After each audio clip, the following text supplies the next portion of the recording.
Meeting of the Santa Barbara City Ordinance Committee to order. Would you please call roll, Ms. Johnson? Thank you, Mr. Chair. Councilmember House? Here. Councilmember Hotchkiss? Here. Councilmember Rouse? Here. Okay, thank you. And so, Mick, would you take us into this ordinance, please? Sure. Good afternoon, Mr. Chair and committee members. As you're probably aware, the Waterfront Department comes to your committee and eventually to council usually once a year with amendments to the Municipal Code Title 17, which deals with the harbor. We do so in order to try and keep an updated, in tune, if you will, legal framework for for enforcing rules and regulations, and for also describing the policies and procedures at the waterfront, so we can administer the affairs in a timely and appropriate manner.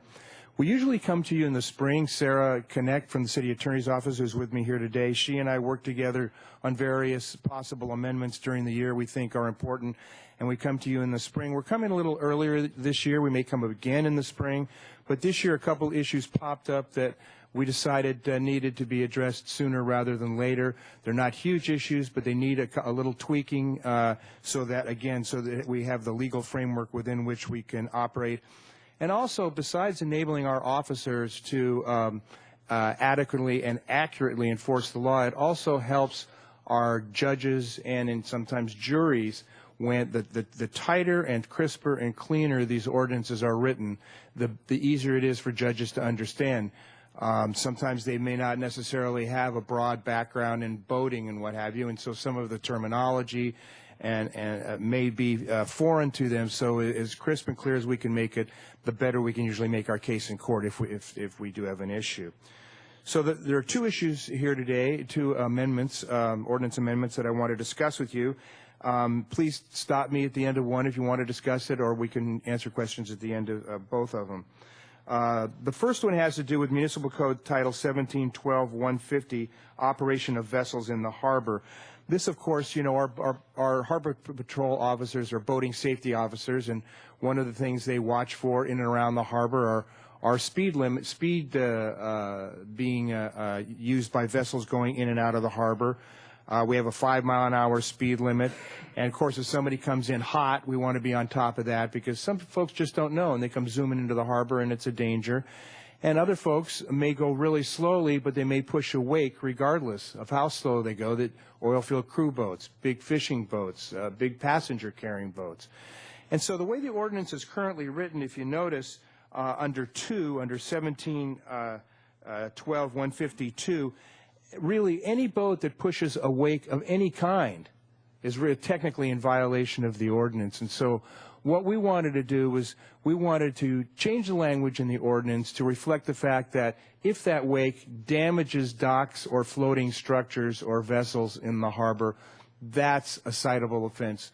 It's almost impossible not to make a wake for a lot of boats. And so in order to refine the ordinance so that it is clear and we don't get specious complaints by people who may have not gotten along in the past, and they point to the ordinance and say, you're moving the dock, and we're trapped because the ordinance says it's moving the dock. We wanted to refine the ordinance. Now, one thing I would like to point out to you, if you look at the ordinance, the proposed amendment at 17-12-152, it currently reads, in a manner that creates a wake that causes docks, floating structures, or vessels secured to docks or floating structures to move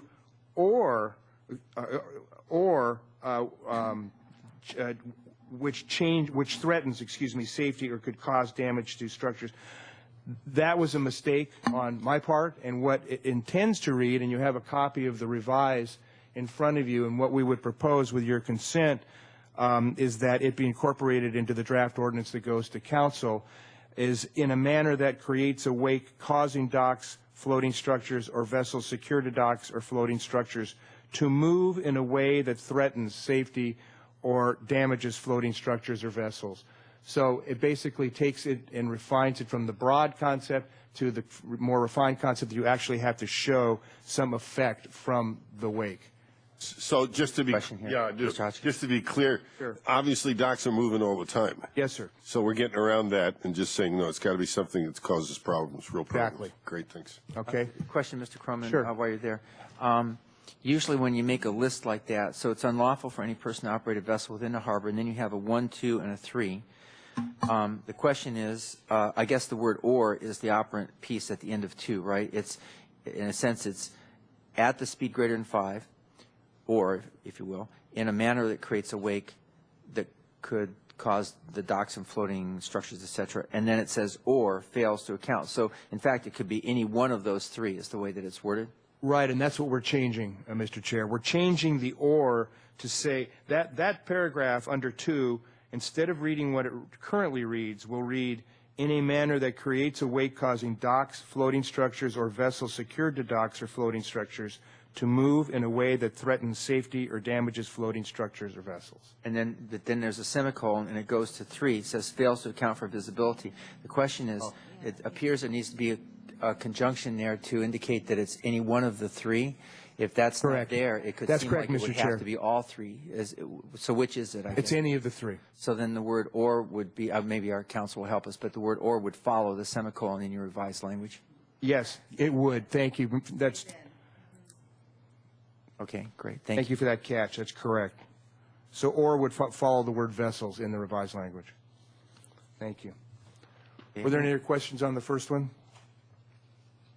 Okay, moving along. This next ordinance section is one we utilize a lot. This is one where vessels who moor, anchor, dock, berth in the harbor district have a tacit approval to do so, but now and then we have folks who will come into the harbor uninvited and just pull into a slip and stay there, or they'll come in invited and pay for a certain amount of time and stop paying and refuse to leave. Or there are certain cases in which individuals who owe the city a tremendous amount of money and have actually been banned from anchoring in the harbor district will do so anyway, will come in and anchor in the East Beach anchorage. And what we've run into is a challenge in the courts, really. What happens is a lot of folks who, for whom boating is, say, a transient lifestyle, they don't always register the boats to their names. They may not always own the boats that they bring into the harbor district. They may be a delivery skipper on the upside, or on the downside, they may be the person who's operating a boat that's been owned by 5 or 6 people, none of whom have actually registered it with the Department of Motor Vehicles. And so what happens when we get to court, if somebody protests a citation, we get to court, judges often get hung up on the fact that, well, this gentleman didn't own the boat, or this woman didn't own the boat. And so what we wanted to do was add language regarding command and control. You'll see it in the underscore in the proposed amendment language, that this would help us in court when somebody who is in command and control of a vessel but doesn't necessarily own it and is illegally docked, berthed, anchored, or moored in the harbor district. It makes it easier for us, crisper for us, cleaner for us to be able to present the case in court. And that's pretty much the long and short of that one. And that concludes what I have to offer today. I'd be happy to answer questions. Okay, Mr. Rouse? Thank you, Mr. Chair. Mr. Croman, the Exhibit A is not attached in our materials here, but when it talks about the harbor district and, of course, the seasonal year-round anchorage, and I know the Harbor Patrol also patrols out by Ledbetter, down into near Butterfly Beach and whatnot. And my concern here is for those seasonally anchored boats or unregistered boats or boats that are anchored in open roadstead without Harbor Patrol permission. What is our purview in that? What do we do? Where can we enforce and not enforce, and not end up with these boats up on the beach during the southeast storms? Mr. Chair, Committee Member Rouse, we've been working on that for the 12-plus years I've been here, and I'm sure we'll go on into the future. When we established the marine zoning areas east of the wharf, the permitted mooring area and the summer anchorage and the winter anchorage, those have all been blessed by Coastal Commission, by planning, by the Coast Guard, and what have you. We have authority to issue, to enforce the laws in all of those areas, and actually in all of city waters, a mile offshore from basically the Andrea Clark Bird Refuge up to Ledbetter is pretty much the area in which we operate. We go well beyond that for rescues and searches and what have you, for missing boats and missing people and kite surfers down and a million other things. But we enforce the laws throughout the area you described. So, for example, if somebody dropped a hook off of Ledbetter and were there for weeks at a time, you would go out and investigate. They won't be there for a day because it's illegal. It's Even illegal overnight. to anchor there past sunset. That was part of the whole suite of laws that was part of the establishment in the marine zoning areas east of the wharf. The reason being, the urchin fleet comes zooming through there at dark, tired on the back deck, sorting urchins and what have you. It's a very dangerous place to anchor after dark. So there was a lot of thought put into it for a lot of years when we set up those mooring areas. Thank you. Sure. Mr. Corman, in a case like that, what is your practice? I mean, you go out and, like, if somebody came here for they're on the way back from some long trip and they come back and they wouldn't know, maybe a visitor, would you go out and visit them and explain Absolutely, the whole Mr. thing? Chair. That is exactly the protocol. We would visit them and educate them as to where the legal anchoring areas are, and 99 times out of 100 they comply and move to the area where they should be. Now, the word waterfront director, if the waterfront director is not available, what does the word waterfront director mean? I believe it's interpreted as his or her designee. Usually, don't we say, isn't there another word that we use, Ms. Connect, by the authority of, or something it's not just the person themselves, it's their authority or something. We say the public works director's authority. We use those kinds of words in other ordinances. Does that matter here, or is it just understood? Maybe on the mic we should have the response. We sometimes include the words, when we're referring to the director of the department as including also the director's designee. Why don't you come up to the mic, just because this is televised, it's important that others get a chance to hear your response as well. Thank you. No, it's quite all right. It's quite all right. Councilmember House, sometimes we will include the words designee after the department head when we're specifically referring to a department head to also include a designee. Am I on? But I think it's we can include it, but we don't actually find it to be absolutely necessary, because the designee of that department head has that authority. But if Mr. Croman and you prefer it to be added, it's a simple addition. I'm just looking for consistency here and again, clarity, right? Right. I mean, so it's, Saturday night and so-and-so's not here.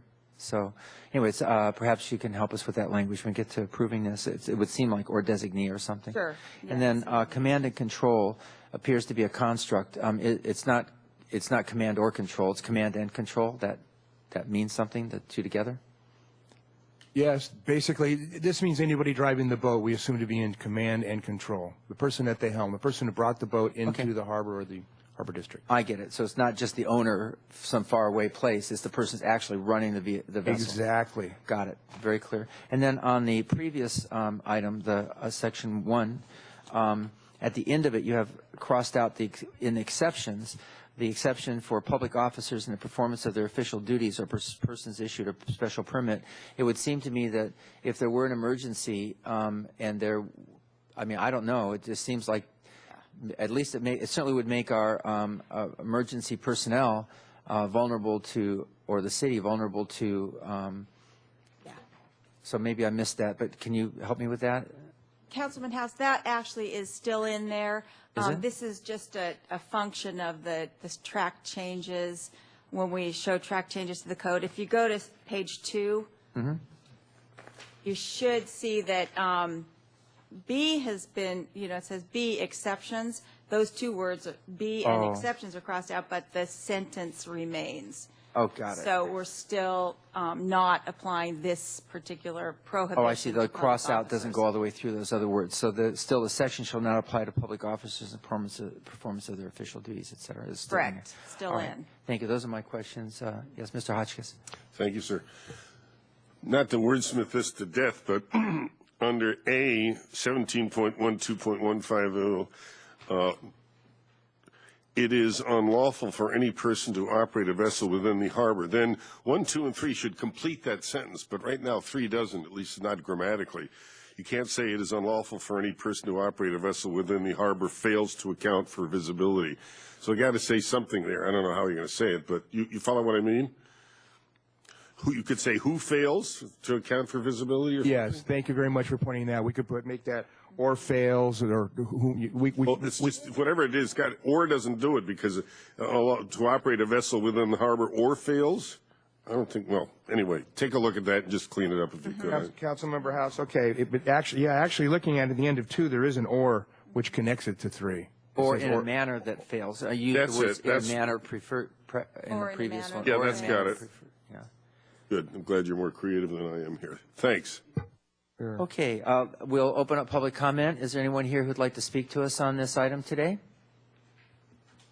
Yeah, okay, seeing no one, we'll close public comment, and it's back to the committee.